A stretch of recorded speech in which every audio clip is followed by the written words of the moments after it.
Saudações, meus amigos, com vocês Cristiano, canal do Camarada Comissário. Hoje quero compartilhar com vocês um material exclusivo. Material esse que, em parte, as citações que vocês irão ler aqui são traduções feitas por mim, direto da língua russa para a língua portuguesa. Disponibilizando aqui para você que acompanha o nosso canal um material exclusivo que você não vai encontrar em nenhum outro canal, nem de esquerda, nem de direita, nem de centro, nem com historiador A ou B. Trata-se de uma série de relatos de veteranos que combateram no carro de combate comunista T-34 e foram todos documentados por Artyom Drabkin, numa maravilhosa obra chamada Yadraussia na T-34, ou seja, eu combati no T-34. Eu tomei conhecimento dessa obra pela primeira vez na cidade de São Petersburgo, na livraria Dom Knig, ou seja, Casa dos Livros. Até pensei em comprar, mas eu estava com outras leituras para fazer, outras prioridades e por isso acabei deixando para depois. Acabei no final das contas nunca adquirindo o livro físico, mas baixei a sua versão eletrônica, exatamente pela que eu estou acompanhando. É um livro que pode ser acompanhado, inclusive, por meio de audiolivro. As grandes obras literárias da Rússia estão em formato de audiolivro, no qual você pode escutar em vez de lê-las. Evidentemente, você precisa conhecer a língua russa. Então, o que surpreende nessa obra? É uma obra muito rica em detalhes, riquíssima. Uma obra que em muitos momentos eu pensei, nossa, mas é melhor do que assistir a um filme da Segunda Guerra, a um filme de ação. Lembrando que se um filme de ação, um filme da Segunda Guerra, tem uma duração média de 2 horas, uma leitura ininterrupta dele, a jogar pelo formato do audiolivro, tem 9 horas e algumas dezenas de minutos.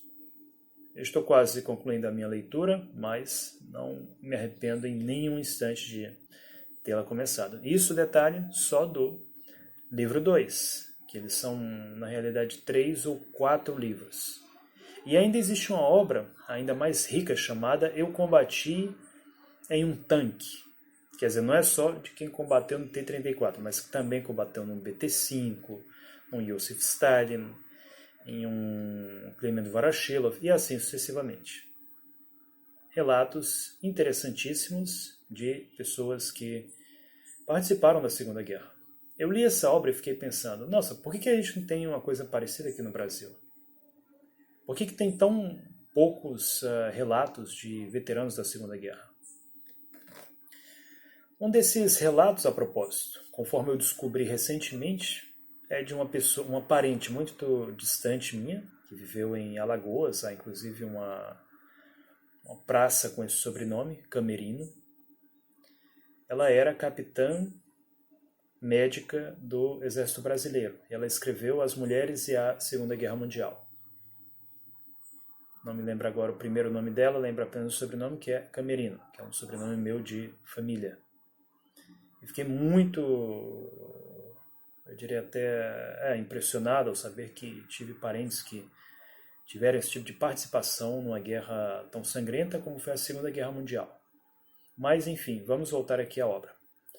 Bom, como eu disse para vocês, essa obra ela traz diversos relatos de diversos veteranos, cada um com a sua experiência pessoal. Uma coisa é consenso entre todos eles, entre todos. Alguns, claro, dão uma ênfase maior, outros dão uma ênfase menor, quanto à capacidade do T-34. O T-34, vocês sabem que é um carro de combate que existe em várias versões e que, por sua vez, era feito por várias fábricas. Quando caiu a fábrica de Kharkov, após a ocupação pelos nazistas, que não apenas fez o primeiro T-34, como fazia os melhores. Então, esse padrão caiu. Assim como um carro, digamos um Fiat Uno, você encontra em várias versões, um tem um motor de um jeito, o outro tem um motor com mais potência, um tem 2 portas, outro tem 4 portas. Um tem um design, outro já tem outro design. A mesma coisa acontecia com o T-34. Você tem diferentes formatos de torre, diferentes blindagens, diferentes miras, diferentes canhões, inclusive. Uns com canhão de 76, outros de 57, outros de 85 milímetros, e chegaram até mesmo a tentar um de 100 milímetros, que acabou não dando certo. O fato é que todos os tanquistas eles elogiam as capacidades combativas do T-34, precisamente, e um deles mesmo chega a dizer o seguinte, que os carros de combate alemães, ou seja, os tanques, para quem não sabe, tanque e carro de combate é a mesma coisa. Tanque é uma denominação britânica porque acharam o primeiro parecido com uma máquina de lavar, com um tanque de lavar roupas. De fato, é uma criação horrível. Carro de combate, né? Panzerkampfwagen. Isso já é uma denominação ocidental. Denominação ocidental, a propósito, utilizada pelo Exército Brasileiro. E ele comenta que os carros de combate alemães, na frente dos carros de combate soviéticos, precisamente do T-34, eram um lixo. E é interessante como essa mesma afirmação ela é feita não apenas com relação aos carros de combate alemães. Eu vou ler aqui para vocês o relato de um comandante de unidade, um comandante de tanque, que descreve a chegada de carros de combate ocidentais. Aqui eu já faço uma correção, chamar a atenção para uma errata, isso inclusive eu até comentei com alguns camaradas de lá. Esse carro de combate é descrito equivocadamente como sendo americano, quando na realidade é britânico. Bem, o veterano, uma pessoa já com muita idade, uma idade avançada, tem todo o direito de se confundir. Vejam só o que ele diz aqui sobre a chegada de carros ocidentais. Uma vez chegaram Valentines. Quando souberam que tanques americanos chegaram até nós, todos correram para o oficial político. Foram reclamar do tanque, esculhambá-lo, procuravam todo tipo de motivos para sentar-se nos tanques americanos que mandaram para nós. Esses nossos tanques são tudo rústicos por dentro, uma solda mal feita, mas quando você senta nesses, ou seja, nos americanos, que mandaram para nós, é um couro macio, toda parte tem escrito em letras douradas, entrada, saída, fogo, mas o motor, a gasolina, queima como uma vela. As lagartas do Valentine eram de borracha e metal. Para desfiles eles eram bons, mas em condições de batalha, um pouco de graxa e ele dispara. Ele tinha uma blindagem fraca. Projéteis perfuravam-na, mas não estilhaços. O canhão é fraco. Era totalmente inadequado para essa guerra. Depois queimaram esse tanque. Eu acho que foi de propósito. Lutar nele era ruim. Ficavam com medo só em sentar-se nele. Nem se compara ao T-34. Em um ano, eu estive em 5 tanques diferentes. Era muito comum, quando eles perdiam um carro de combate em batalha, então eles eram levados para outro carro de combate. Algumas vezes eles consertavam quando podiam, mas isso nem sempre era possível. Aliás, o T-34 era um carro de combate muito bom.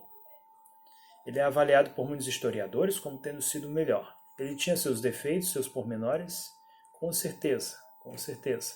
Por exemplo, um dos tanquistas menciona que após ele percorrer uma determinada distância, as lagartas tinham problemas, precisavam ser reparadas. Só que ele mesmo menciona que o tanque ele é feito para aquela distância. E de fato é um veículo de vida curta. Isso não importa se é um soviético, americano ou mesmo alemão. Um dos grandes problemas, entretanto, dos tanquistas soviéticos, e nisso estão de acordo praticamente todos os historiadores, é o fato de que a maioria desses tanquistas eles tinham pouco tempo de treino. Então você pegava, por exemplo, um mecânico condutor que tinha, em média, apenas 7 horas de treino, 7 horas de treino como condutor de um tanque. É um tempo muito pequeno. Enquanto que o alemão, às vezes, tinha 10 horas a mais do que isso. Enquanto o oficial soviético era treinado em 6 meses, o oficial alemão do Wehrmacht era treinado às vezes em 6 anos. E ainda vinha de experiências como, por exemplo, a Batalha da Normandia, a Batalha da linha Maginot e de muitos outros combates. Os oficiais alemães eram muito mais bem treinados do que os oficiais soviéticos. Por quê? Porque na União Soviética o tempo de vida do soldado, e principalmente do oficial, era muito curto. Eles precisavam repor constantemente. Então eles tinham aquele curso acelerado, quer dizer, um curso no qual eles vão mais ou menos como o NPOR da vida, digamos. Onde você tem um treinamento curto comparado ao oficial, por exemplo, da academia. Quer dizer, passa anos se preparando em todas as armas. Enquanto que um tanquista, no máximo, quer dizer, ele ia aprender algumas coisas da infantaria, da arma de comunicações, eles também aprendiam, na realidade, sobre todas as armas. Isso é um fato. E isso, aliás, ainda diminui a capacidade de um oficial desse. Porque ele via tudo em 6 meses. Não era só uma arma em 6 meses, era tudo em 6 meses. E tinha um tempo de treino, de condução, de mecânica, muito menor do que o alemão. Por sua vez, ele ia utilizar também veículos que eram feitos em um período muito curto de tempo. Quer dizer, muitas vezes a qualidade desses equipamentos ficava a dever. Esse era talvez o maior problema do T-34, que foi utilizado inclusive também pelos alemães na qualidade de espólio de guerra, de troféu de guerra. Isso é comentado por um dos veteranos. Quem eram esses homens? A maioria dos tanquistas não eram homens das grandes cidades. Grande parte deles eram homens que vinham de vilas. E a vida nessas vilas era muito interessante. Para os homens era uma questão de honra você servir às Forças Armadas do país. Um dos tanquistas até comenta que as mulheres elas não saíam com rapazes que não fizeram serviço militar. Quer dizer, porque eles eram tidos como ou como covardes, ou como infelizes, ou como inapropriados para esse serviço. Se essa moda pega aqui no Brasil, hein? Então, esse é um fato curioso que um dos oficiais elucida em seu relato. E não eram apenas os homens que iam para a guerra, também as mulheres iam. Era muito comum que a moça tinha um namorado, né? Sabia que o rapaz ia para a guerra, então ela se alistava também para ir com ele para a frente de batalha. Se morria, quer dizer, morriam os dois juntos. Um fato interessante que ele menciona, ainda no que diz respeito a um homem ser aceito nas Forças Armadas soviéticas, é que se ele era rejeitado pela junta militar, pelo chamado comissariado militar, então os pais iam até lá reclamar. Se não fosse aceito o pedido dos pais, eles iam até o partido, até a sede do partido, e iam fazer essa mesma queixa junto ao partido. Por que vocês não aceitaram meu filho? Qual é o problema aqui? Então isso acontecia. Quer dizer, os próprios pais faziam questão de que os filhos servissem também. Só para vocês terem uma ideia, teve até casos na guerra em que a mãe ela juntava todo o dinheiro que tinha para comprar um carro de combate para o seu filho. Quer dizer, para que seu filho fosse para a frente de batalha em um carro de combate blindado. E esse carro ganhou uma inscrição muito famosa, inclusive é uma inscrição histórica, da mãe para o filho. Tem um também que é do pai para o filho. Outra coisa, quem eram esses homens? Um deles se alistou muito jovem no exército, só que ele foi rejeitado por conta da idade. Isso antes da guerra, ele tinha 17 anos apenas. Depois ele conseguiu, tinha 16 aliás. Quando ele completou 17 e a guerra começou, foi que ele conseguiu fazer a escola de oficiais e se tornar comandante de um D-34. Ele menciona que ele teve em sua vida uma educação patriarcal. E esse momento eu achei muito interessante, digno de ser sublinhado, digno de ser, inclusive, trazido para cá e ser discutido. Numa época em que no Ocidente decadente muitos movimentos feministas adoram falar contra o patriarcado, inclusive até mesmo se aliar a grupos, digamos, duvidosos e um tanto excêntricos em nome do combate a esse patriarcado. Só que o que é o patriarcado, senhores? Vocês já pararam para pensar nisso alguma vez? O patriarcado é exatamente a defesa da família, a defesa da pátria, a defesa dos seus entes queridos.